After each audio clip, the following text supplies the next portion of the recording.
Okay, well, thank you all for coming. I'm Jean Smith from the New York Salon. My co-director, Alan Miller, is in the audience.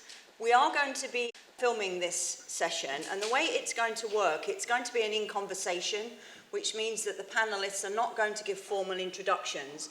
I'm going to ask them a series of questions. We're going to have some back and forth on the panel, and then we're going to bring it out to the audience. And probably about 50% of the time will be with the audience. I do want to thank the Institute of Ideas and the Battle of Ideas for inviting the New York Salon to partner, with them for this festival. I also want to thank the Barbican, for hosting the event, and of course, World Bites for filming. Any of you who don't know anything about World Bites, they are filming. They're run entirely by volunteers, so I encourage you to go and check out their display after this session and make a donation. First of all, I'm going to introduce the four speakers, but just to give you some background on this, this session came out of a discussion we were having about gun control and gun violence in the US, following the shooting of 26 people in Sandy Hook, Newtown in Connecticut. The more we thought about how we wanted the session to go, the more we realized that actually there are some common threads in terms of various acts of violence that are happening both in Europe and in the US. And at a time when in fact violent crimes are down in the US overall, it appears that there are more of these random acts. Whether or not they are, then we're going to talk about it. So this is not going to be a strictly are you for or are you against gun control. We want to have a much broader discussion about the whole issue of what you might want to call lone wolf violence in the US and elsewhere, and what that has to say about politics today, what it has to say about changing US society. But just before we start, I'd like to see if you could raise your hands. As you know, the Second Amendment gives us as American citizens the right to bear arms. Who here is in favour of the right of American citizens or citizens in general to bear arms? Do we get to vote? Yes, of course. Just so you know, I'm an impartial chair. Everyone on the panel. Okay, we've got a stacked panel here. Those against? Right, okay, so it's about 50-50, which is good. So I'm going to introduce the speakers, not in the audience that they're going to speak, but just in the order that they are in front of me. On my far left, we have Nancy McDermott, who is a writer, an advisor to Park Slope Parents, which is New York City's most notorious parents' organisation. Then next to me here, we have Dr. Kevin Ewell, who's a senior lecturer in history at the University of Sunderland and author of Assisted Suicide, The Liberal Humanist Case Against Liberalisation. He also wrote a phenomenal book on affirmative action during the Nixon era, which I recommend that you read. Then on my far right, we have Dr. Tim Stanley, who's a leader writer and columnist for the Daily Telegraph. And he also has a very good book that you should read on, well, not that you have to read, but I encourage you to read it because it will be good for you, on Pat Buchanan. And then immediately to my right, we have Christine Rosen, who's a fellow of the New America Foundation and a senior editor for New Atlantis. So if you could all just welcome the panelists, that would be great.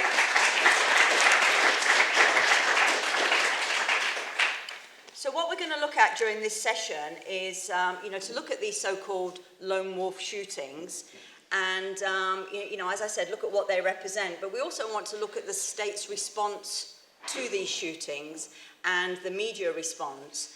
And then I'm hoping we only have we don't have a lot of time, but that we can end on a positive note in terms of how we should, respond to these things. But first of all, I'm going to take Christine Rosen. And I guess my first question to the panel is, over the past 20 years, it does appear that in the US, violent crime is down, and violent crimes, what you would call homicides, murder, are also down. So, my question is, in relation to these random acts of violence, what do they represent? Do they have something in common? You know, you look at the Boston bombings, you look at the shootings in Sandy Hook and Aurora. You look at, I know here in the UK, you had the Woolwich knife attack. What these things represent, and do they have anything in common? And the thing that I think is quite interesting, although now I've said this, it's probably all going to change, is they do seem to be carried out by young males, and not young males that were living on the breadline. They tend to be young males who, it's not that they're affluent, but they are, they clearly have several options available to them in terms of their life pattern. So first, Christine, over to you. All right, to this question of risk, which is what we're talking about with mass shootings, it's true, violent crime has gone down in the United States, yet our perceived risk of being attacked, whether it's by a terrorist or by a lone wolf gunman, seems to have risen. Now, I would say in a highly individualistic culture like we have in the US, this is to be expected. The media exacerbates this situation by, for example, nonstop news coverage, very sensationalistic whenever anything like this occurs.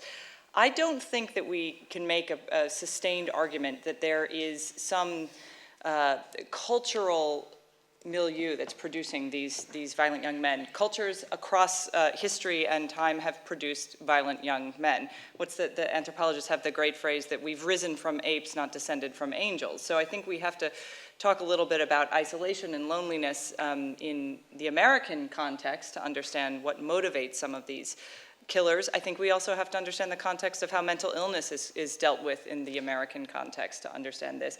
And then there's a debate about access to guns as well. So if we're trying to find a common theme, I would say it's Americans' hyper individualism, our absolute intolerance for risk. I was reminded of this when I had a pizza delivered to my home not long ago.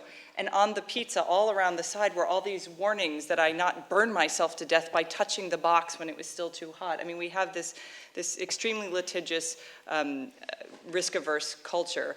And I think that really plays a lot into how we cope when you have an unpredictable, violent person who attacks and kills others. Thank you. Nancy, do you agree with that? I agree with some of it, but to me, I think it's important to be specific about the United States now. And what interests me, and I think this is common to other societies too, but particularly in the States, is that I really do feel like American society is in crisis, and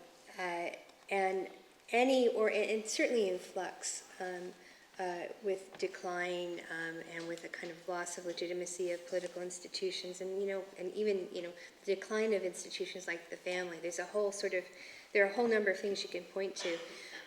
But what interests me is that every society in crisis has a sort of social script that people adopt when they have an outburst, and I think any society in crisis will have an outburst. And it seems to me that these shootings may have more in common with something like the Salem witch hysteria than anything to do specifically with young men, and certainly to do with masculinity, because this is something that you hear a lot, is that this is a problem of white masculinity. And so I think the question for me is more, what is it about this time and this place that means that the outbursts that people have are so incredibly nihilistic and individualistic, as opposed to, say, a more collective response, a more political response. Okay, what do you think, Tim? I really like that idea of there being a social script that people conform to. You can talk, and this is a very glib and horrible phrase to use, but you can talk about fashions when it comes to violence.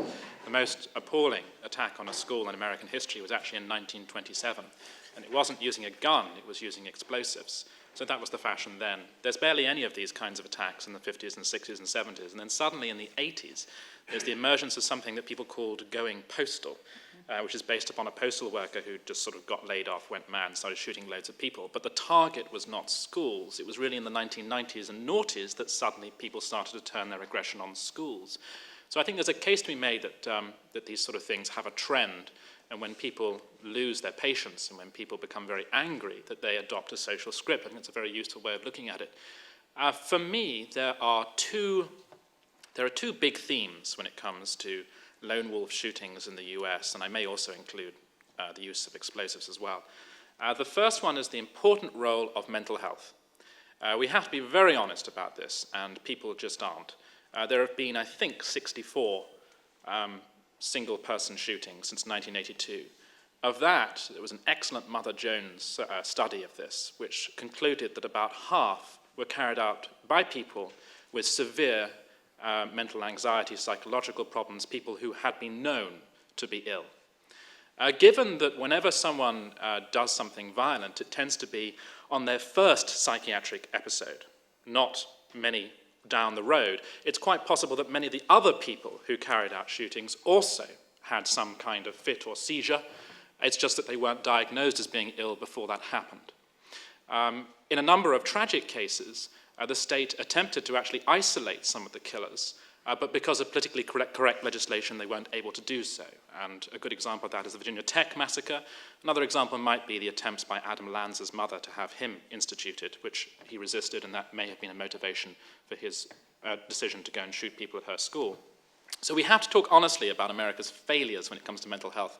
The second big theme is a kind of fake pop politicization of violence. That increasingly when people act out, increasingly when people decide to take people with them, they dress it up as a political statement. The most obvious example of that in Europe is Breivik, but it's very common in the United States. Often people produce manifestos. Now, it's not a particular kind of politics, not necessarily a left-wing one or a right-wing one, but it's an attempt not just to go out, but to go out and take people with you and to go out making a statement about your society, of which the most classic example is the Columbine massacre, which was actually modeled on Timothy McVeigh's Oklahoma bombing. The Columbine massacre was done with guns, but they actually intended to end in a spectacular explosion, which they hoped would be even bigger than the one that happened at Oklahoma.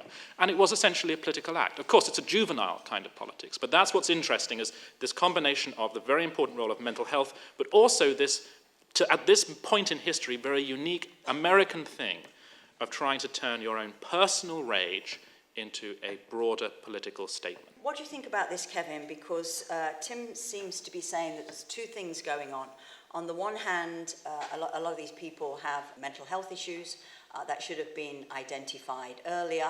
On the other hand, some of them have various, political causes, and obviously we're in favour of people feeling strongly about political causes, but that this is a particular response to people's political frustration in terms of what's going on. Well, I agree and I disagree with what Tim has said. I think, first of all, the example that he uses, the one 1927, was one I was going to use, just to show that there have been constantly, throughout American history, violent incidents where there are mass shootings, mass killings. And what my emphasis would be is what sort of meaning do we place on those actions at the time? As Tim talked about in 1927, the dynamiting of a school took place because the school's accountant, as I recall, was not very happy with the situation with the management and killed a huge amount of school children all at once. But we've had examples of these throughout history, and I think what's happened recently is that we're putting on more meaning. We're trying to invest meaning into those, and this is where I would disagree with Tim, is that I think mental health is one of those. I think particularly on the last school shooting, there was two separate discussions. One was about do we restrict access to weapons, and the other was from a mental health perspective. And yes, I do believe there are mental health issues involved, but I also think that there's this propensity to place a campaign on top of a tragedy that has very, very little meaning in itself. And it's just a sort of blank, and you put in whatever agenda that you actually want to do. And I think that's what's happened, and particularly I noticed that with the Connecticut shootings.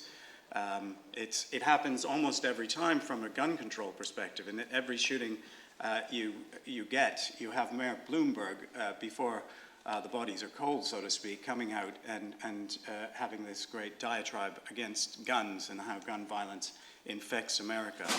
But it's happened recently, particularly I think the NRA brought up the mental health issue, and it was almost like a response was to say, well, look, the real issues are mental health. And I'm not sure that they are any more than they were 50 or 100 years ago. What do you think about this, Christine? Because Nancy is saying that we need a social script, and we have this issue in terms of mental illness, political response. I was a child of the 70s and 80s when, we were very, very political in the sense of, not that I'm not political now, but out on the streets protesting. And there were other organisations that resorted to violence. The things that come to mind are organisations like the Palestine Liberation Organisation, the ANC in South Africa, the IRA in Ireland. These were all organisations that used violence as a tactic and in some cases as a strategy. So, do you think it's there's what's changed? Are there any parallels we can draw here? What do you think the balance is between the political and the mental health? I think we have both and. I mean, we still have organized groups across the globe who use violence to get a message across. I mean, there's one called Al-Qaeda, last I heard. So I think that we still have that. But I think, to get back to the mental health point, I do think that we see cultural differences in how mental health issues or violent, isolated tendencies, how they express themselves. So think the recent Navy Yard shooter who had a great deal of paranoia, right? He scratched stuff into the weapon that he used, and he was clearly unwell, mentally unstable. So in the 70s and 80s, people with this sort of, violent paranoia believed that the government or some horrible agency had put a bug in their fillings, so they were being tracked by their fillings. In the 1990s, early 21st century, it became computer chips. Someone's put a chip in my head. Now you are starting to see people with this condition present and say, they're filming me, they're watching my every move. So in each of those cases, we do see a cultural shift in how the paranoia expresses itself. Now the violence erupts and people are killed as a result of this, but I don't think we want to be too sanguine about how our environment and our cultural circumstances play into how these problems express themselves. I do think that's a separate issue from people who use violence and terrorist organizations and other groups that use violence to advance a political message. I think oftentimes the manifestos that are found after a lone wolf shooting, for example, are expressing a kind of paranoia, isolation, and loneliness that I think I understood Tim's use of sort of political in a different way than we've picked up on it. I think he was meaning it, he meant that in a slightly different way. So I think those are two separate things, both of which are worthy for discussion in terms of how American culture has changed. So, Nancy, coming back to your social script, can we explore a little bit about what these things represent in terms of, things that have changed in the US? I think we should be clear that these are in no way political acts. They are profoundly anti-political acts. And so, I guess the question you have to ask is, why are these outbursts so anti-political? The overwhelming sense I get of the United States now is just how incredibly divided it is. I think you could argue that the States is more divided than it has been since maybe even the Civil War. It's interesting that you mentioned mental health, because I think what has happened is that you have a section of American society, the elite section of American society, who are saying, well, this is about mental health. But they mean that in that anyone who would want to have, they don't just mean it in the sense of individual mentally ill people, but it's become common to portray people who disagree with you politically as mentally ill in some way. After Newtown, there was some discussion about the importance of the Second Amendment as a democratic right. And the interesting thing was that liberals who were coming back against that and arguing against it were saying, they're saying you are crazy if you think that you need these arms to defend democracy. And not only crazy, the phrase now is batshit crazy, which is just a way of kind of shutting down discussion. And I think that, when you have a climate like that, I don't want to say it's the cause of these things, but I do think that that kind of lack of an open atmosphere where, we treat one another with dignity I think that must contribute in some way. So, Kevin, when Nancy said that she thought these were anti-political acts, you were nodding your head, so... I completely agree with the point that Tim made before, that investing, to somebody who commits one of these atrocities and then presents a piece of paper saying, I am doing this for such and such, we don't need to believe that. It's sort of justificatory track. I do think most of them are mentally ill and that they are doing this, but they might have some sort of little piece of paper and say, oh yes, this is for this particular point. But I think they are, as Nancy says, anti-political acts in some ways. I think most of them do have a degree of mental illness. I'm not saying that there's no mental illness involved. What I'm saying is that these things are not as new as we'd like to think. And my point is really that it's not so much that there's a decipherable pattern of the last 20 years or so. It's more in our reaction to these things. And I think about, there was a clock tower shooting at the University of Texas in 1966. And it's very instructive to look at the reaction to that versus the reaction today. Today, they inspire huge amounts of hand-wringing discussions when you have a shooting happening in a very unfortunate, tragic shooting happening. It creates all sorts of discussion. It didn't in 1966. So I think when we're looking at these events, we're looking at how we respond to them. I think that's the most interesting aspect. I really don't care what sort of cause somebody is actually saying that they're doing. I think the Columbine idea very much supports that. They sort of invented a cause, as far as I can see. If there was anything, then it was a very childish one. Equally, the Batman killing, I don't see that there's a decipherable meaning to that act whatsoever. I do think, as Nancy says, it's just entirely nihilistic. Yeah, I'm pleased that it kind of got clarified there, because I was worried I'd taken us down a cul-de-sac with this point about politics. What I was trying to do was to simply find things that are in common with these people. By the way, I do think it's significant that none of them are women. And none of them have been women, right? Okay, so that must be, that can something we We've can... had serial killers. We've had serial killers. We've not had, women don't do this. I do think it's interesting. But if you do look across all of them, there are two things that really do stand out. One is the history of mental health, and one is this attempt to come up with a rationalization for what they're doing. So by that I mean that they have a politics, not in the sense that it is a legitimate politics, but in the sense that when you do something utterly irrational, it's perfectly normal and human to try and rationalize it. And one way to do that is to go online, and I do think the internet is something we haven't mentioned yet, which is something significant, and you try and find a politics to create for yourself. Now, having done that, I also agree with Kevin that what then happens, because the way I see it fundamentally is there are mad, bad people. People go mad, they are bad, they do terrible things, and then what society does is it tries to itself then rationalize what they're doing. And then you get everyone jump upon those incidents and try and find meaning. And that's when, for the rest of us, it can get dangerous and have grave social consequences. After Columbine, the left, of course, pushed very, very hard for gun control. But likewise, there was an attempt by the right to pass a law saying that the Ten Commandments had to be put up in classrooms. Why? What on earth difference would that make? If you're a loon with a gun, you're not going to suddenly look at the Ten Commandments on the wall, pause, and think, no, you're right, I really shouldn't be doing this. So I'm not endorsing one interpretation of what causes this or another. For me, I think people go bad, they then try and rationalize it. What is then very interesting is how society then tries to rationalize it and then pass legislation on the basis of it. And I think that has potentially dangerous consequences. I do want us to move on to the whole issue of gun control and the right of American citizens to bear arms. Because I think it's not a straightforward, yes, I'm for gun control, no, I'm against it. Because, in fact, when you look at the debate about gun control, one of the things that strikes me is that people often support their right to bear arms. So 80% of people who own guns support things like background checks, before people can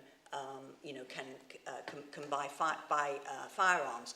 But the question I want to ask the panel is, it's very common for people to say that there's a culture of gun violence in the US.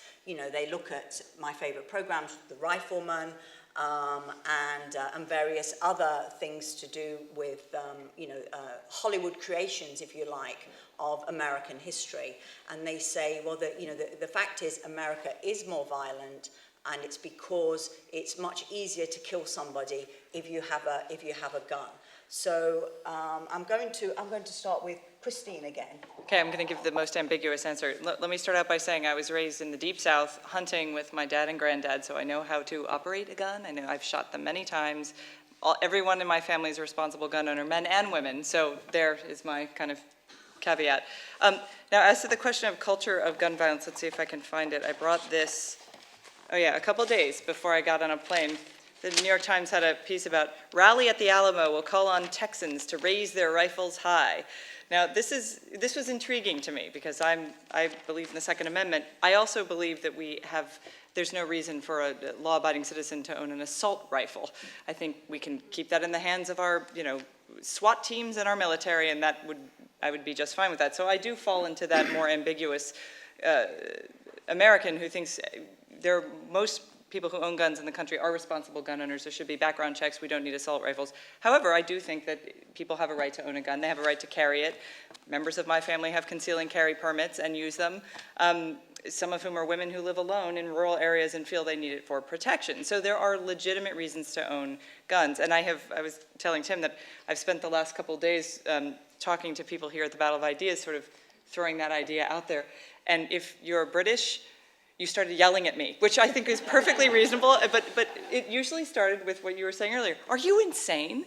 You can't defend that. That's insane. And so I do think it's interesting when Americans try to have a gun culture debate in a foreign country. It's a non-starter in some ways, because we are so farly extreme in the view of the rest of Europe, for example.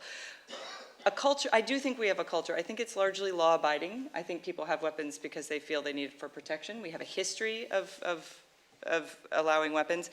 So I think when we're talking about present-day America, we need to think very clearly about the kinds of bans on ammunition and assault-style weapons that have largely been used in many of these mass shootings. However, saying that, even if we absolutely refuse to allow another person in the United States to buy a gun tomorrow, there would still be so many guns in the country that we'd still have to deal with these questions of safety and use and whatnot. So, Kevin, you've written extensively on this topic, so what's your view on this? Well, I mean, I think there is a culture of owning guns in the United States and Canada for that. That's where I grew up, just to... confession. Another confession. Confess your gun use. Disclosure. I grew up in a house with 5 guns at all times, as far as I can remember, in Canada, slightly different than the United States. But there was, basically, we had guns because we used them as tools. That's what we had guns in our house for. We didn't have guns for protection. And I'm not convinced that guns are particularly necessary for protection. I don't own a gun now. I don't feel I need one, and I've never been in a situation where I would have shot to death a human being. I don't think that, the guns for protection, I think the National Rifle Association pushes that point far too hard. I'm not sure but anyway, on a cultural issue, yes, there's a culture of owning weapons, but I don't think that there's a gun culture in the way that it's discussed. And it's interesting, the whole discussion, the whole gun culture discussion emerged from one article written by Richard Hofstadter in 1971, which was called America's Gun Culture. Nobody had talked about gun culture before that, despite the fact that the period just before Hofstadter was writing was the highest per capita gun ownership up until then, despite the fact that you had a history of cowboys, the legacy of the cowboys coming out of the 20s and 30s, really, but you had that whole celebration of cowboys and everything else like that. So I think the gun culture discussion happened as a reaction of liberals in 1971 and onwards. And this is really where the growth of the gun control movement took place. And so I would argue that there's not really a gun culture in the way that most people talk about it. A culture of owning guns, yes, and a gun culture, no. What there is also, and the other thing not to forget is that this country had a culture of people owning guns up until 1870, any man, woman, child, or crazy person could go freely into a gun shop and purchase a weapon. There's a history in Britain of freedom to own weapons. Don't forget that Protestants were granted the right to bear arms at the time of the Glorious Revolution. So people forget that. There's this great idea that, it never comes out in people forget that Britain actually had a gun culture, if you want to call it that, up until 1870. So I think what there is in the United States is a culture of freedom, which I think is embodied in the Second Amendment and the rest of the Constitution, and I think is something to which the rest of the world should aspire. So Nancy, I know that you've spoken a little bit about America being divided. Do you think the have a gun, not have a gun is part of that conversation? And Kevin's saying that the whole issue of gun ownership is connected to freedom in the US. Would you agree with that? Well, I want to come back on something that Kevin said before, because I do think there's a gun culture. It's very much like the doll culture and the bike culture, because for the first time really in American history, guns are not tools. Guns are a leisure activity. And I think you could argue that a large proportion of gun ownership is a leisure activity. And so, I know, and in fact there are women who are really enthusiastic about guns and, think they're really fun. It's fun to shoot them and that feeling of power. And so I think there is a kind of an enthusiast culture. But the real question of culture in this discussion is the culture war. And I think that what has happened is that I think that it's being portrayed as if the gun culture is the problem, but what this really is it's a way of having yet another go at huge swathes of the country that are, I suppose, who the American elite kind of define themselves against. If that makes any sense. Does that make sense? Yes. Tim, some people do say, well, we don't need guns anymore in the US because this is not the time of the American Revolution. Well, some wacky people do say that, yes. I could give an ambiguous answer, but I won't. I'll just go for a straightforward one. Should there be gun control of the variety which is proposed at the moment in the US? The answer is no, for three simple reasons. First, political. It's almost impossible to do. America has a constitutional right to bear arms. Very, very, very difficult to overcome that. And that's been proven by the fact that earlier during this year, the President supported a bill going through the Senate which was incredibly minor, incredibly small in its attempts to control access to guns. And he couldn't get the votes for it, even after a terrible, terrible shooting in a school. And you're going up against the National Rifle Association as well. This is something that's politically just simply kind of off the table. It's almost impossible to do. So politically, can't do it. Second, it's impractical. If you were to try and ban whole classes of guns, well, that would mean that innocent people wouldn't have access to them anymore, but boy, criminals sure would, because those guns are already out there. Can't get rid of them. So criminals would continue to have those guns and would continue to use them, but now you would have taken away innocent people's right to defend themselves. And Washington, D.C. is a classic example of that. It's almost impossible to get a gun in Washington, D.C., but believe me, somehow the drug dealers do. So that's political reasons, practical reasons, and thirdly and finally, intellectually, it's something America shouldn't do. Because gun ownership is kind of at the center of the American tradition and the American philosophy and way of life. It's about, first of all, resistance to the state. As long as people can defend themselves, arm themselves and defend themselves, they cannot be oppressed by the state. They are able to resist it. In the 1960s, a large number of civil rights activists were members of gun clubs. A lot of civil rights activists were members of the National Rifle Association. Why? Because they wanted to have guns in order to defend themselves against the local KKK, because it was something that the local racist police force refused to do. And also, it's not just about resistance to the state, it's also about self-reliance. If you have a gun, you don't need the local police force. You can defend your own property. It's about rugged individualism and the individualism looking after themselves and their own family. So for those reasons, practical, political, and intellectual, I just don't see this as a debate which Americans are prepared to engage in, and given their own tradition and history and culture, I don't see why they should have to. Okay, so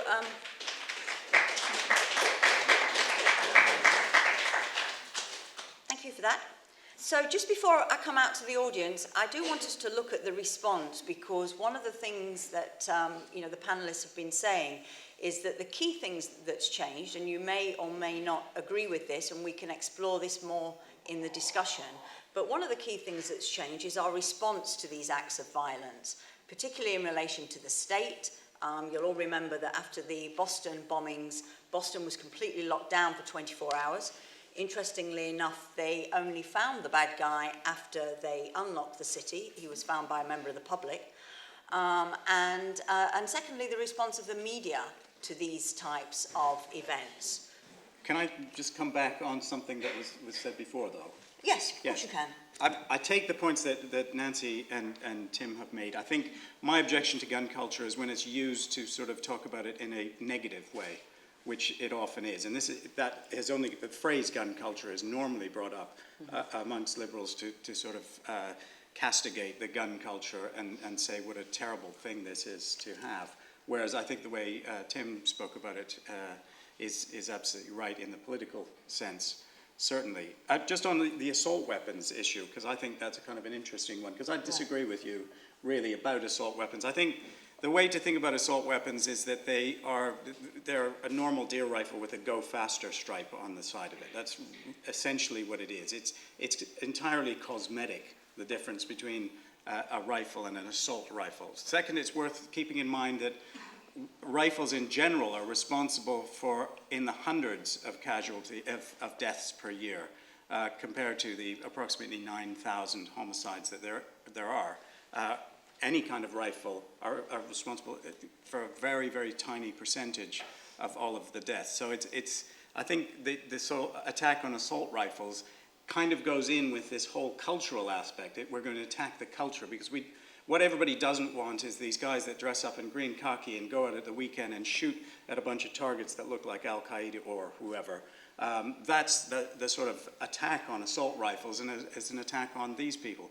It's worth remembering that out of every weapon in the United States, estimates between 200 and 250 million, we're talking about less than a half of 1% that are ever used in the commission of a crime. And don't forget that walking into an airport with a weapon that you've forgotten that you have is of course coming into the realms of crime. So whatever people want to use these assault weapons or whatever for is absolutely all right, so long as they don't hurt other people with them. That's the whole point, is that you should be allowed to keep something and own it and do whatever you like with it.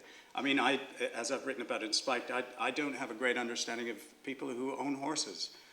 They seem to me, from the last century, no longer necessary in any potential way, not part of modern life.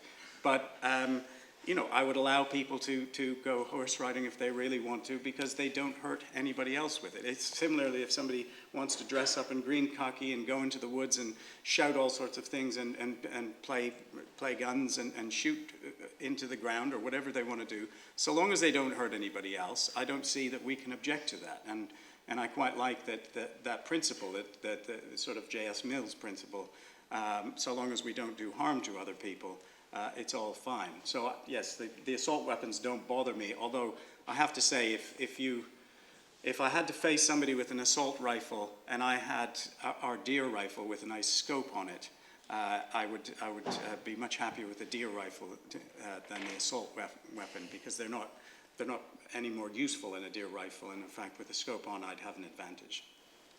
Do you want to say anything about that, Christine? Just one thing. I think We're going to let the thing about not understanding horse riding go. We're just going to pretend that didn't happen. That didn't happen.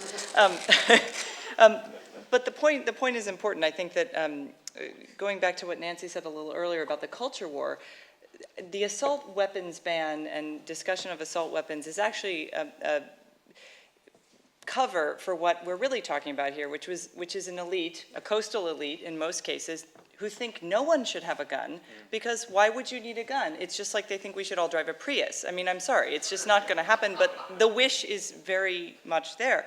And a huge issue in one of the recent political campaigns in the US was the fact that our current president was caught saying, these people cling to guns and religion. And by these people, he meant people like me and my family and lots, half of the country. This is a very polarized nation, yes, but our elite class is which does have access to and more media outlets in some cases than the non-elite. It certainly has vast shores of wealth. There is an attitude about people who would even want to own guns. That is what we're getting at when we're looking at assault weapons bans and things like that. So I do think that cultural point is important to understand, and just the animosity that created in law-abiding American citizens who've never harmed anyone with a gun, to hear their president call them those people who cling to guns and religion was deeply offensive. I think that the thing that surprises me about these incidents is really how politicized they are, and how anybody with an agenda is ready to kind of project it onto these incidents. So you almost get the sense that there is a section of society that is almost like just waiting for something to happen and to say, well, see, now do you see? Now, do you see? We have to get rid of these guns. On the other hand, there are other sections of society, feminists, who think that this is all about masculinity. In addition to these indisputably important topics, we need to talk about this country's twisted vision of masculinity. So this, becomes something that you can project a feminist interpretation on. And I think that, it's very difficult because it makes it difficult to really have a rational assessment of these events. There's a rush to judgment. And unfortunately, it means it's very difficult to talk about it. There are people I cannot talk to about this issue, in a neutral way in the States, because it is just so polarized and so emotional. It's very difficult to have a rational discussion now. Yeah, in terms of the state response, that does move us on to a different area. When it comes to dealing with this usual lone wolf single-person shootings, there's absolutely nothing we can do, nothing we can predict, and nothing the state can probably preempt. On the other hand, you mentioned Boston, and that's taking us into a slightly different debate, which is the question of terrorism. Which first of all raises the issue of how one actually defines terrorism. Were those people truly terrorists in the sense of being part of a political movement, of having an agenda that is not legitimate, but one which is sort of recognized by many different players? Can we really call them that, or do we just call them juvenile criminals? And of course, part of the problem with the war on terror is that there is such a thin line between simple criminality and actual political terror. However, because there is an element of politics behind it, that sort of empowers the state to get into preemption, as in gathering in intelligence to sort of preempt these things from happening, and also responding in either a military or a secret services kind of way. And that's where things get potentially, again, troubling. I'm always reluctant to grant the state any power to expand beyond what it currently has. Bureaucracy is a little like a cancer that will instinctively grow. That's what it exists to do, and you have to keep constant checks on it. And quite often there can be a reaction. I want to say overreaction, because when people have died, it's impossible to think of how a state can overreact. But there is often a reaction that results in the creation of a new form of terror, and that is in the form of the state. Not that I'm saying that the recent revelations about the NSA, the Edward Snowden stuff, I'm not saying that that's a form of political terror, but it is certainly an expression, an articulation of a government that has taken an opportunity to expand and has taken that opportunity and really, really run with it. So when it comes to talking about those single acts of terrorism, we as a public and we as a demos have to be very vocal about what we think government can and cannot do. We have to keep an eye on the people and how they respond. We must not allow the media to push them too far, because the media is there to sell papers or to get hits on websites, therefore it is there to play up the aspect of risk. We have to be very careful that we don't emerge from a terrible situation straight into another situation which in many ways is equally terrible. Really, when it comes to political violence, terrorism and state power are sort of like two jaws of the same trap, and they work together.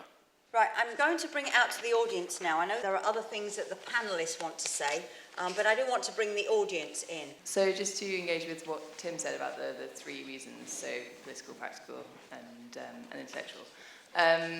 I've got to say that the political and practical reasons don't really hold that much weight, because if we didn't ever do anything that was politically difficult and a challenge, then we'd still have slavery and women wouldn't have a vote. So to look at the intellectual issue, I also kind of put that in the same category as the we had guns in 1870 argument, because that's completely absurd, because look at what else we had in 1870 that we now don't have anymore, or have gained since then. Like horses. Sure. Horses are eternal.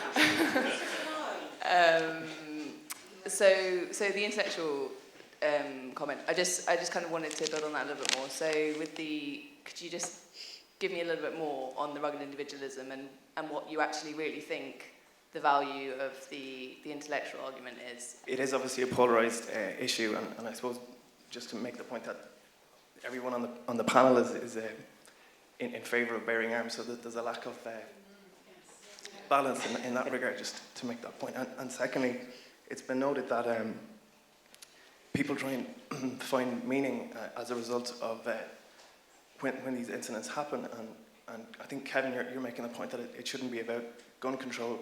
I think you're also saying it shouldn't be about mental illness. So I'd put it to you that is the best reaction when these things happen just to say, well, shit happens? Well, I'm an American. I shoot straight. I lived in Austin where the Watchtower shootings took place. And most recently I lived in San Antonio where that article was published. Like two of the panelists, I lived in Alaska above the Arctic Circle, and guns were a tool like a fishing pole. So my attitude about guns was very different, and kids, my son at 12 knew how to use a gun. And I also agree, I think you really articulated some of the underlying things. I've never heard anybody talk about Americans feeling like at some point they might need to go up against the government and not wanting to give their guns up. And that, I mean, there's definitely that frontier attitude, and especially when you live in Alaska or Texas, it's definitely there. But one of the areas where I disagree is there is a gun culture. And in the south side of San Antonio, there is an outlaw culture, a major outlaw culture, and you don't bring a knife to a gunfight. And there's a whole, the guns are arming the cartels in Mexico. And I live, 2.5 hours away from Mexico. So, and I feel the same way about assault rifles, but what I did like about this panel is it's so polarized in the United States, and definitely polarized here, is there's a nuanced argument about why Americans are think like we do, and the gun is a tool, and I just appreciate it so much because it's so polarized. I'll go back to the argument of the lone wolf, and some people mention that they're making a statement, even a crazy statement. But my question is, maybe they're not making a statement, and could it be that they're asking for recognition? Because for me, recognition is a very, very problematic term, right? We see, for example, many political movements or everything that has to do with identity politics asking for recognition. Not asking for more, not asking for a better condition, but recognition. See us, we are here. For example, the Zapatistas had as their main motto, we put on our balaclava so you can see us. And this, I think, if you stretch the bit too much, it becomes like the child, which is making too much noise so as to attract attention. So in a society that we consider that, it's this idea of self-entitlement that, listen to me, I also have something to say.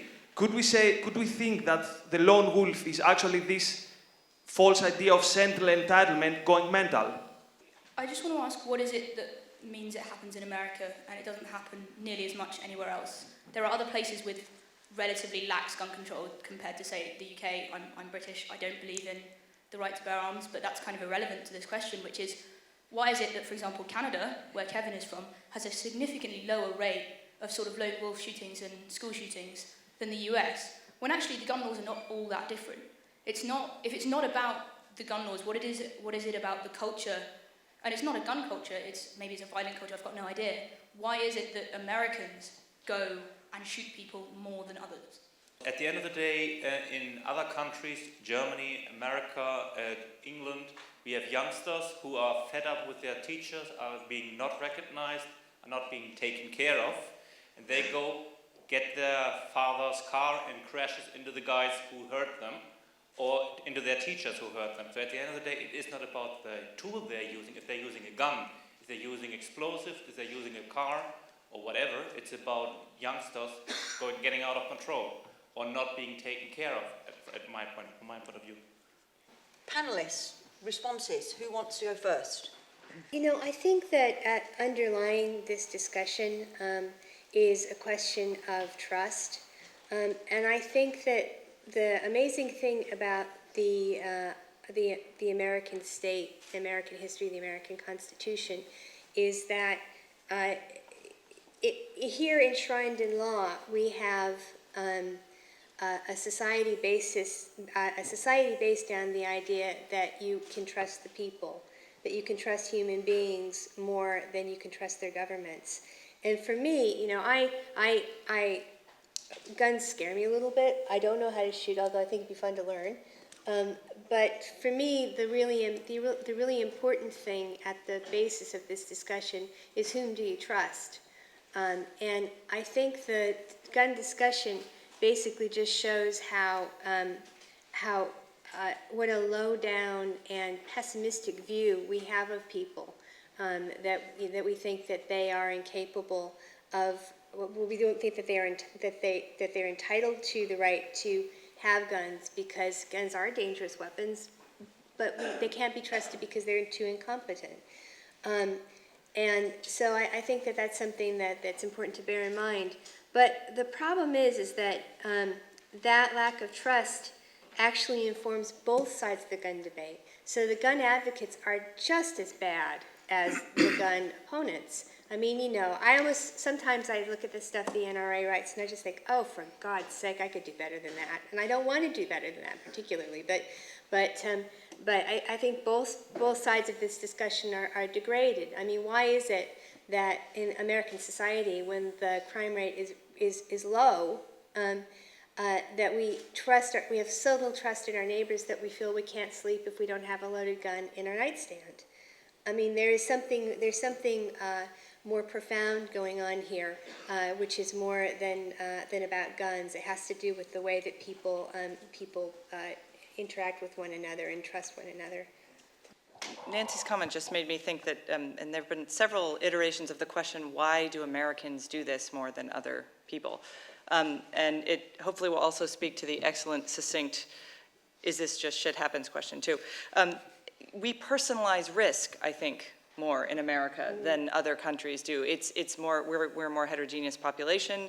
And this also speaks to the role of the state. So you do have individuals who are sort of fed this steady diet of, or consume, I should say, this steady diet of television and internet media that as Tim pointed out, encourages this sense of personal risk. There were interesting surveys after 9/11 about what individuals in America thought their personal likelihood of being killed by a terrorist was, and they wildly overestimated their risk of being a victim of terrorism. So we personalize this risk, and that is a cultural change. So there was the famous steamboat sinking in the 19th century that Mark Twain wrote about, where the headline was, "Boat sinks, hundreds die, no one to blame." You would never see that headline in an American newspaper anymore. It would be, you know, lawyers hired, you know, litigation commences. So we do have, there's this sort of personalization of risk, and that comes out of a kind of rugged individualism, which is a good thing. That's a little bit of a dark side of rugged individualism. And then you have a state that once is becoming more involved and more accepting of this idea that they should protect citizens from risk, hence safety warnings, regulations, the kind of thing that makes my libertarian knee jerk. So it's not, violence is as old as time, but our capacity and our tolerance for risk has declined, I think, and that might explain some of the cultural differences. It's not just that we're mad or bad or angry and watch too much television, although that might also play a role. It's that we don't like to tolerate risk, and we believe ourselves to be so important that we might be the victim of some horrible thing. this very good point about why would you not do something simply because it's hard in a political sense.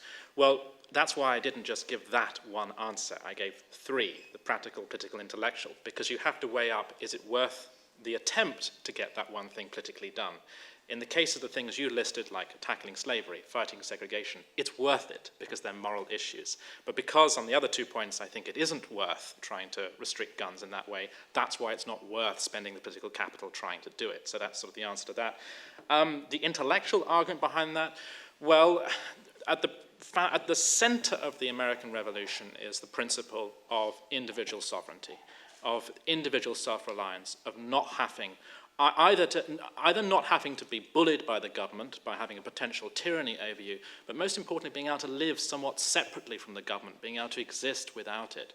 That's kind of the core of American individualism. It's a revolutionary experiment that's never gone away. And one thing that's quite unique about America is it is a country which is still defined by its historical revolution. There are few other countries that have been like that. I mean, China's given up on its Maoism, thank goodness. The French Revolution has had several republics since then and is nothing like what they originally intended. America is still trying to stick to a historical template of behavior, and I think that's quite an extraordinary thing. It's one of the reasons why I'm so attracted to it. The question of why it happens in America, well, this is part of the reason why I may well be pro-small government, but I'm still in cultural terms conservative. Because culture does inform quite often how people choose to express their rage and what they choose to do.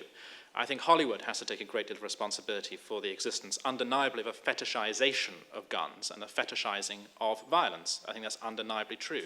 It has to have something to do also with exploding patterns of illegitimacy in America. I mean, really, America's undergone a social revolution since the 1960s in terms of the structure of its family. It has to have something to do with those things. But also, I come back to this idea of fashions and trends. Again, I regret how glib that language is, but I think it is there. A very good example of that is the New York power blackouts. There have been, 3 or 4 since the 1960s. When there was one in the 1950s, nothing happened. People simply went home and stayed at home. Everything was very calm. When one happened in the early 70s, there were several days of rioting. Then when one happened in the early noughties, again, people had street parties, and it was total calm. What was the difference between those different periods? Well, people's individual behavior was informed by some personal reading of the culture. And finally, I agree with you on the risk point. Also, not only is American culture very risk-averse, it's also very alarmist, and it takes some pleasure in alarm too. A wonderful example of that, I once saw a Fox News report which said, "Boy brings gun to school in desperate bid to get attention. We have the exclusive footage and we'll be showing it to you later." So he got the attention he wanted. And that's a lack of self-awareness and a lack of self-regulation that sadly the American media has. Kevin, and can you answer this question about why Canadians are so, easygoing and non-violent? First of all, because we're just really nice. We love everybody. Sorry. As they say, yes, a Mexican standoff, you'll know about. A Canadian standoff is where 2 people stand at a door saying, "No, after you." Go on for hours. No, I mean, I think, first of all, if you look at homicide rates, the United States does not have the highest homicide rates. What you can't do is correlate gun ownership with homicide rates. So up until a few years ago, you had a higher gun ownership rate in Switzerland, and yet Switzerland being one of the lowest countries for homicide in the Western world. Equally with Israel. Israel has a very, very high gun ownership rate, but it has a low homicide rate. So you can't just take this correlation, these people own guns, therefore they're going to do that. I think it's very difficult to say exactly what the situation is between various different homicide rates.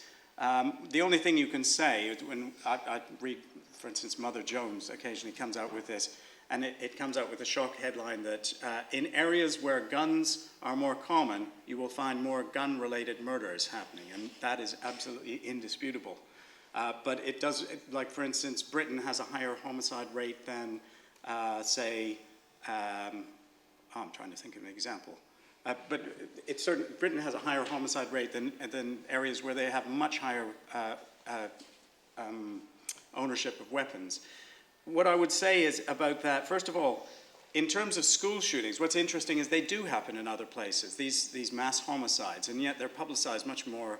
We know about it in the United States rather than in the places that they were published. One thing that I came across, which was very interesting from 1979, was in my hometown in Winnipeg. There was a school shooting where a boy went in and shot 2 students dead. And what I found fascinating was, they continued classes in the afternoon, which simply wouldn't happen. That school would be shut down, and you know, the counselors would be attacking the school and trying to counsel everybody for days. And it was a different response to the whole thing. But simply also that no lessons were learned. Nobody decided to do anything because of this. They said it was a tragedy. And it comes on to the shit happens question, which I agree with about how succinct that was. It's excellent phrasing. But I would say with that, don't forget that these massacres happen in Britain, in Whitehaven. Britain, the most, you know, where weapons, you cannot own a shotgun, trust me, without going to the police station and filling out a form, and having the police able to open your house at any time of the day or night to inspect that not even the other people in your house have access to the weapon that you have there. So Britain, with all of those rules, still has one of the worst horrific shootings that has ever occurred. So Whitehaven has happened. Also in Germany, we've had mass shootings happen. So they do occur other places. It's just simply that it tends to be given meaning inside the United States a lot more. And in terms of what do you do, well, I think you would do what anybody would do, which is to say, how can we prevent this from happening? And how could have we prevented that from happening? It's not to say you don't do that. It's simply to say that what you don't do is, after Virginia Tech, you had all of these, you know, and I agree with Nancy about the NRA, you know, the idea, well, let's arm everybody. Let's allow students to walk around with guns on their belts.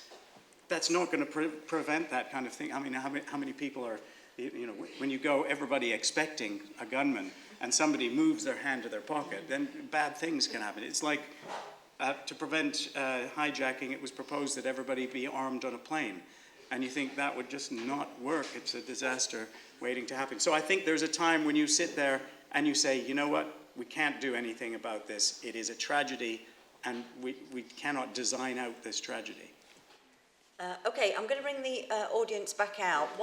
Another thing to think about as well is the right of the state to bear arms. Starbucks recently issued a statement in the US that they would prefer it if people didn't wear, you know, exposed firearms when they went into Starbucks to get their latte. But they, very importantly, they had the rider that it was okay for the police to do that because the police carry firearms to protect the peace. So that's another thing that we've not really looked at. But I'm going to take people need to be much quicker now because we're running out of time. It's been an intriguing discussion already. I mean, I absolutely agree with the lack of meaning, both in so-called political acts at 9/11 and recently we saw the Kenyan Moor attacks. And it absolutely means nothing. I mean, we can interpret and impose on that all sorts of ideas that we think mean something, but actually what it really represents is a juvenile, I can't win any ideas, and so what I'm going to do is just do this very nihilistic act. And I think that, you know, it's the worst part of humanity in every respect. It's a travesty that anyone who thinks that that has anything to do with politics thinks that that's relevant in any way. But I am very much aware that informs something else, which is that this notion that about trust. And, you know, you talk about something like what happens in schools, and I believe you're more likely in America to get struck by lightning than to be shot in a classroom. And I think that we do need to say, when there's almost 250 million weapons in the States, if it was the case, if you believe some people's discussion, everybody would be getting killed all the time by these mad, crazy, fat Americans who are stupid and just on a mad rage. And I think it speaks to, you know, Tim makes some very interesting points about self-reliance, rugged individualism, and not having the state involved. And that's absolutely the reason people can't stand it in parts of Europe and on the east and west coast in America. Because it absolutely is the opposite of what we're told is important today. We can't have rugged individualism because we are, unfortunately, all mad, bad and dangerous, not just a few people. You can't have a notion of self-reliance because obviously we're all toxic and poisonous. And if you trust on your fellow citizen that they'll do the right thing, then bad things are going to happen. And we should have the state intervening more and more because we can't be autonomous, courageous citizens that can help one another, but we're likely to do very destructive things to one another. And in that kind of climate, where we live in a sort of anxious moment, and the anxiety is about our fellow person. Now, I don't believe anyone in this room thinks that every human being is evil or nasty. We've all got friends, we all know people we like, and that type of thing. But when we start talking about people more generally, what ends up happening is that we think that they're really a bad bunch. And what's so insidious about, and I agree with the Nancy's point, this is like a culture, what's so insidious about the discussion about how the debate plays out in America and also in Europe, is that it kind of really represents humans as a bad lot. I tell you, even my own family, I have a discussion about this. I come back and everyone wants to put the boot in about Americans. And I say, well, yeah, you know, my dad used to go to a rifle range. I say, oh yeah, but that's him, he's fine. And that really speaks to that notion. And I would just say that I would support the idea of the Second Amendment, actually internationally, because if people in Tahrir Square had had a few more guns, maybe they would have been in a better position themselves too. Okay.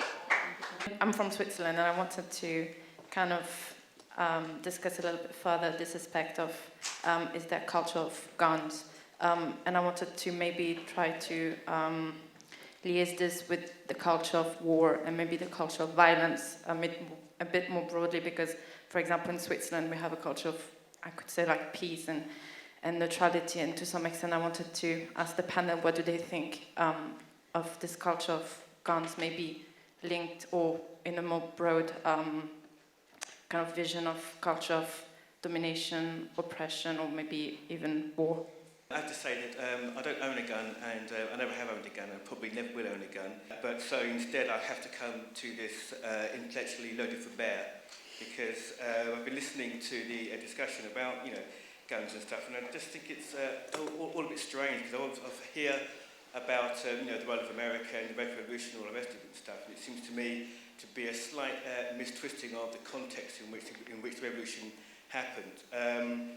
But also, just to talk briefly about the NRA. The NRA is despite itself aggrandizement, is not a friend of Joe or indeed Josephine's six-pack. It is actually the one of the armed wings of the establishment. But in many ways, it's a sort of more deadly counter to the liberal elite. The Second Amendment, which is often quoted by various people who are, if you like, pro-gun, like say lobbies and stuff.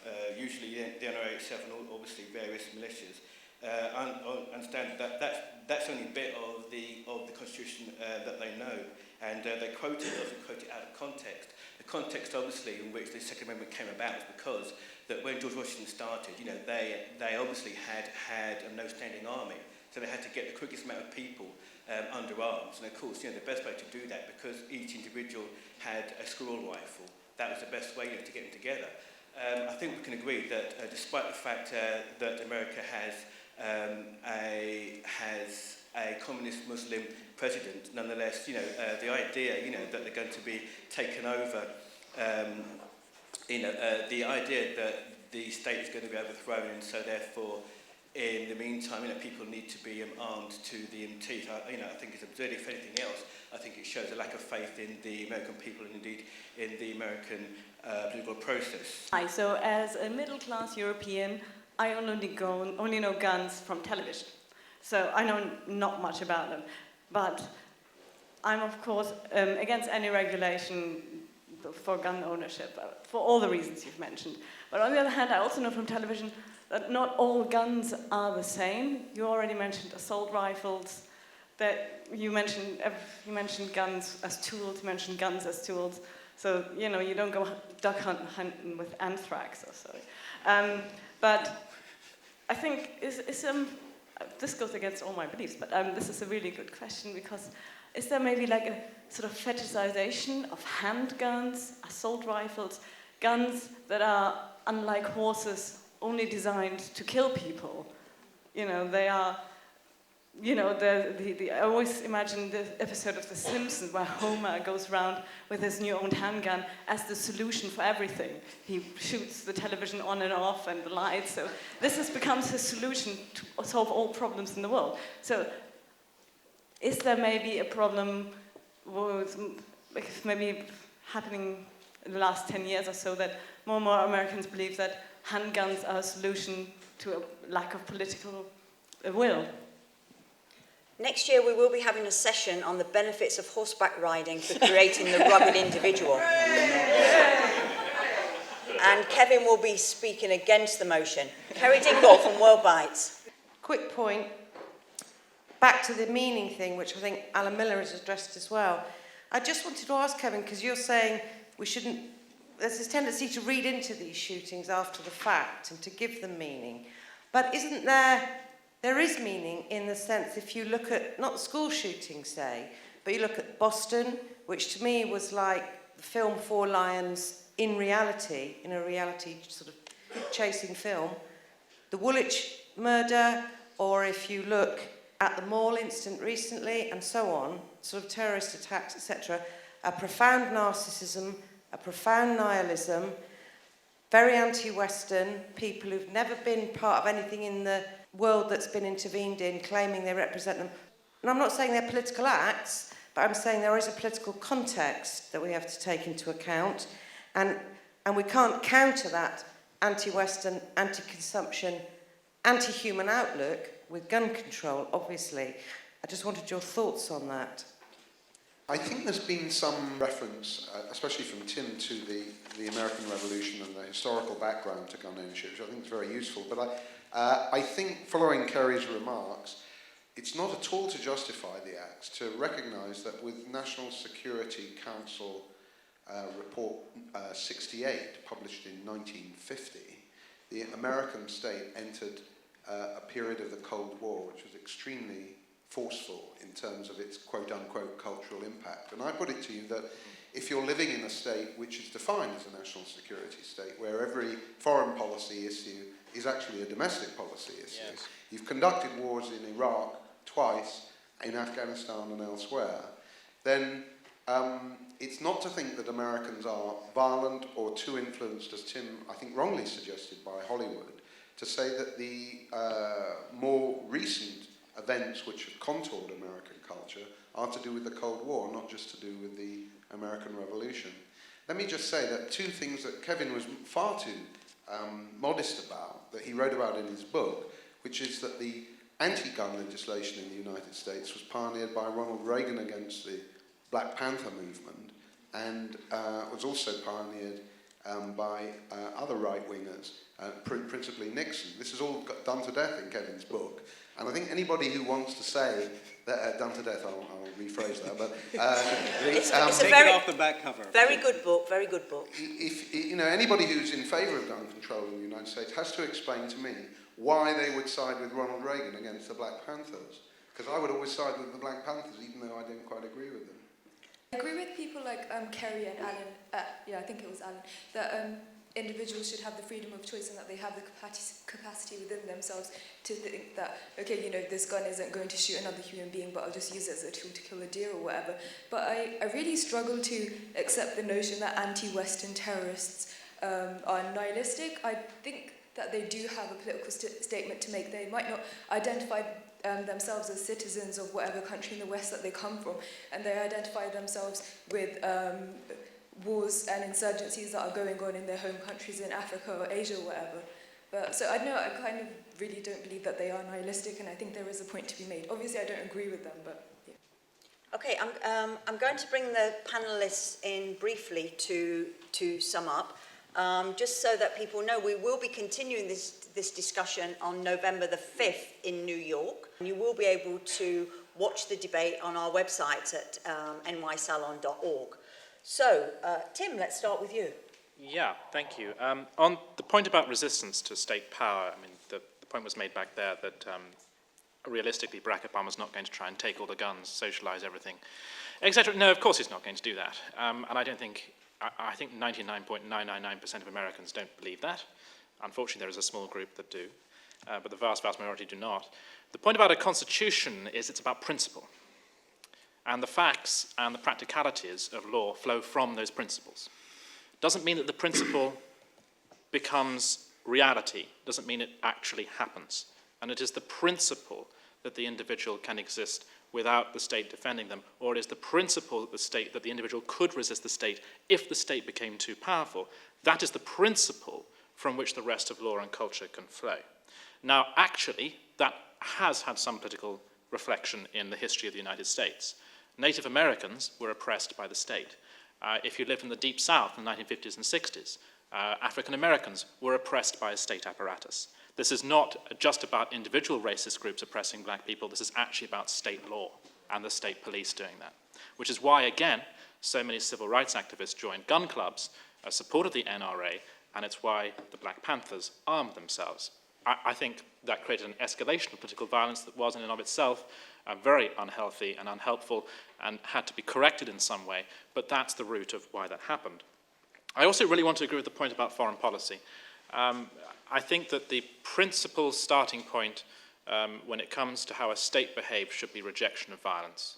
I think when the state can behave violently, that of course has, not only does it lead to oppression, but of course it ends up framing the culture of the society around it.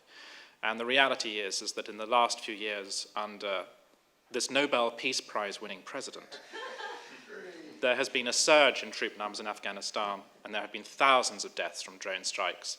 America is a highly militarized society, especially see if you go to Washington or Virginia. It's an astonishingly, frighteningly militarized society. But to wind you up now. It has an aggressive foreign policy, and I have no doubt that that in some way ends up shaping the violence of its culture.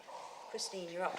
Okay, I live in Washington, D.C. I encourage you to visit. It's not that scary. There are lots of barricades, more than when I first moved there. But I actually want to pick up on something Tim said about the Constitution, because we didn't get to talk about the American Constitution much. But it speaks to your point. And I don't think you meant it this way, but it came off, again, my American knee-jerked when you said, oh, the people who support the Second Amendment probably don't even know what the rest of the Constitution says. On the contrary, you will find, so Tea Party groups, which are often, they can get extreme, they regularly have constitutional meetings where they sit around in their homes with other Tea Party members and they read the Constitution and they debate it. And this is something they do for pleasure, for fun. We have a National Constitution Day. We have a beautiful museum in Philadelphia called the National Constitution Center, which is devoted to the Constitution. Never underestimate an American's love for their Constitution. It's this living document. Every year, the Supreme Court debates its meaning. It's central to what it means to be American, and it's the thing, along with the revolution, from which flows these principles that Tim was mentioned. So I think seeing the gun debate in those terms might help, give us a broader sense of it.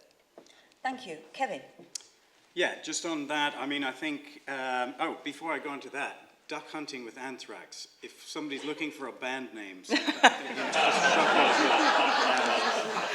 but I think just on that kind of question about the history, because I think it is useful to highlight the history. The approach that the Founding Fathers used was not what should we allow, it was what should we restrict. And that's the way people should look at the whole gun control issue, is why would we restrict this item that people have in their houses? And it very much annoys me when I go back through historical records, one of which has been found to be plagiarized, and so we can happily ignore it, but which question this whole attachment to Americans with guns. The real question came is, why would we restrict anybody from having that? The history of gun controls emerged first in the South against African Americans. And those were the first gun controls came. The first national gun control, New York, 1911, the Sullivan Act, was enacted because it was worried about Sicilians and other terrible immigrants that had come in and were violent. Even in Britain, it was 1919 when the most significant gun controls came in, worried about the Irish, the 1916 rebellion, and also returning proletariat soldiers with guns didn't seem a good idea at the time of the Russian Revolution.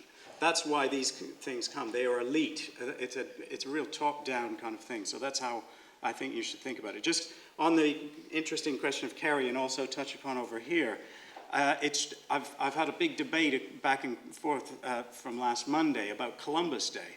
And what struck me is how many Americans hate Columbus and how there's a great attack on Columbus. Oh, he's a sex abuser, he's this, he's that, you know, all sorts of sort of things. And I found I was the lone non-American defending Columbus to all my friends. And I think what that reflects is a sort of attitude towards history that reflects an attitude towards America at this moment anyway. That is the sort of orthodoxy now, is that everything America did in the past, and hence anything it does now, is actually wrong and immoral and terrible. And I think a good dose of history would help to sort of actually correct that. Thank you. Nancy? Well, I'm really glad you mentioned Switzerland, because Switzerland should be part of every discussion. But the reason is, I think it's interesting because one of probably the most notorious shooting incident in New York City in the 1980s was when a man named Bernard Goetz, a Swiss national, was riding on the subway and felt threatened by some black youth and shot them all. And it's very interesting because I happen to have a lot of Swiss friends, and my son's godparents are from Switzerland, so I've spent some time there. And the thing you really notice when you go to Switzerland is that there are very clear expectations. Like, you know, you pay for your ticket, and you don't get on the bus without paying because, you know, by God, it's the honor system. You don't break that. I mean, I don't know if that's still true, or there was the terrible piano incident when Simone played the piano on a Sunday and the neighbors all came around to explain to her that this was unacceptable.